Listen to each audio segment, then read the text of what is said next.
So the International Monetary Fund's 2022 economic outlook says that the biggest threats to African economies this year will be the COVID-19 pandemic and the accelerating pace of climate change. Now, that report goes on to say that both issues underscore the need for increased global cooperation and dialogue. Let's talk more about this then with Ubuntunomics Director and co-host Sbu Nyathi. Sbu, a very good evening to you. Welcome to the program. Not surprising then, these notes from the IMF when you consider just the devastation economically suffered by people right here in South Africa. Hi, Thembekile, and greetings to all your viewers.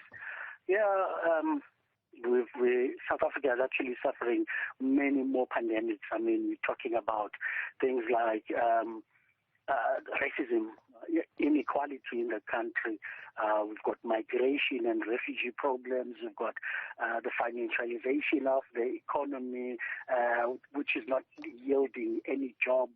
So we've got a myriad of problems in the country, yes. I'm looking at the forecast here. The IMF says it expects economic growth in sub-Saharan Africa of 3.7% in 2021, 3.8% for the year thereafter. I wonder how much of a difference that will make in real terms for the people who have, in some cases, gone from the middle class to being poor, and the poor who've got poorer.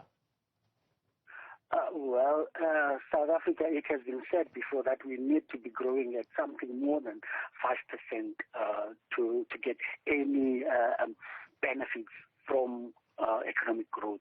And that economic growth has got to be grounded on the ability to create not job opportunities only, but jobs in the same time as the economy is growing. Because it helps no one to have an economy that's growing with a population that's getting poorer. So we need to change this current paradigm we are in, because the Washington consensus, which we are married to, which is your free market neoliberalism, is a model that is bound to fail, because money always goes towards the 10% or the 1% who owns the capital and means of production, whereas the rest is left in dire poverty. Yeah. Despite all of those problems, the IMF says that Africa, or sub-Saharan Africa's potential, is undiminished, but it also says we're at a crucial point for bold, transformative reforms. It's not a new conversation on the continent, but is there the leadership appetite, the ability to see through those reforms, and what might they be? Basically, what we have in South Africa and in the continent is a wrong economic philosophy. When we're talking about economic restructuring, we're mainly talking about doing away with labor laws. We're talking about small stuff like making sure that your networks work, making sure that you've got your ICT works. Those things are good, but in and of themselves are not what is needed in Africa. What is needed in South Africa is a shift on the macroeconomic framework. What I mean by that is that we've got these self-imposed restrictions, because South Africa has copied a lot of what Europe does.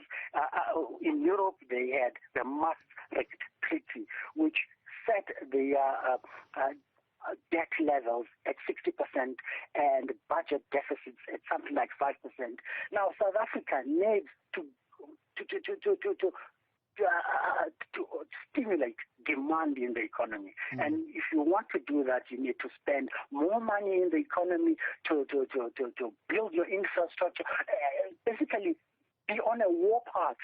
Africa needs an economic war to tackle all of these problems, these big problems that we have, because the state needs to step in and do things like a job guarantee program, wherein the state guarantees all people who are willing to work a job, and things like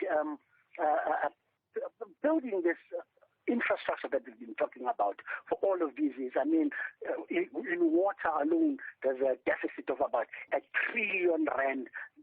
Our infrastructure is fraught.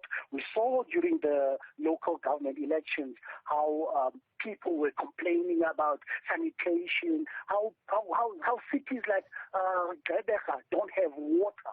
There's a lot that we could do, but that would mean that our debt in relation to GDP rises.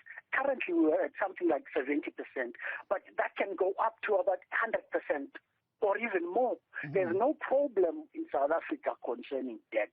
Our problem is that we have an economy that doesn't absorb the labor force that we have. For an example, Thembekile, in Kenya, they set their GDP debt ratios at 100%. Now, South Africa is a much bigger economy than Kenya, but they can do that. So most of these things are philosophical and outdated theories that people like our former finance minister, Tito Mboweni, advocated for, and people like our governor is advocating for. He doesn't want to step in and try to do something on the monetary front. So we've got those macro problems. But when people talk, they talk about all the little stuff, and they're talking about taking away things like labor laws, which guarantee that our labor force is not.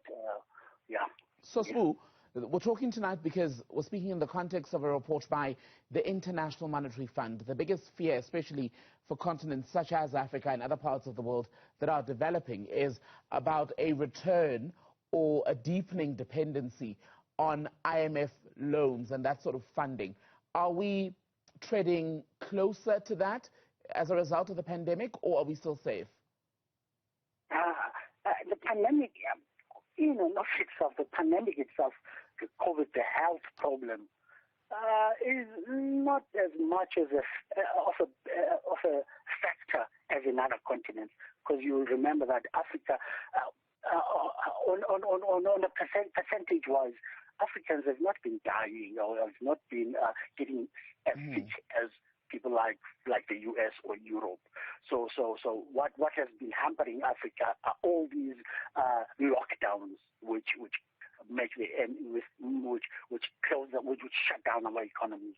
And so to get back to your question, we do have a problem in terms of a debt crisis continental-wide. I mean, a few weeks ago, Zambia went to the IMF, to the very same IMF, to ask for a $1.4 billion bailout. And countries like Rwanda are highly indebted. Ethiopia is highly indebted. Nigeria, highly indebted.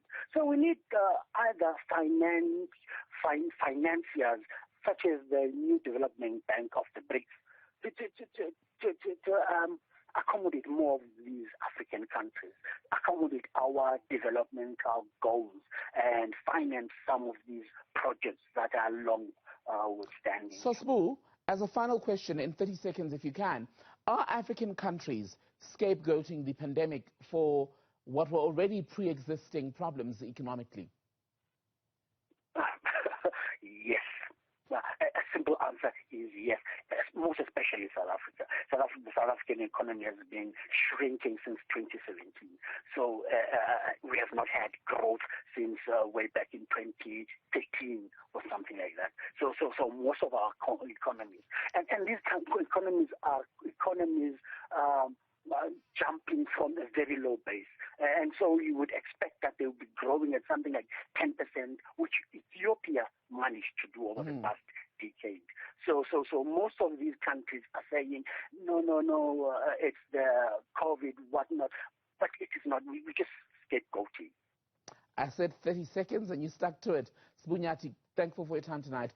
Sbu is with Ubuntunomics, where he is director and co-host, speaking to us about this latest report from the IMF looking at African sub-Saharan economies in a post-pandemic, well, not even a post-pandemic world, because we're still very much stuck in a world that is afflicted with COVID-19.